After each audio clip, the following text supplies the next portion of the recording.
Hi everyone, today we will talk about how to fix or to solve messenger emoji.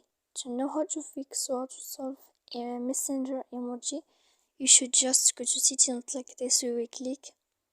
After that, in this page, you will go to apps, default apps, app settings. When you will see this list, you will go down to find the application of messenger and you will enter.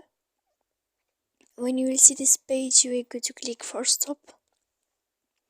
After that, you will enter to storage. When you will see this page, you will click clear cache. Then you will go to click clear data. And when you will end all this, you can turn off your phone. So please don't forget to support us by like and subscribe. See you next time in another video. And thank you for watching. Goodbye.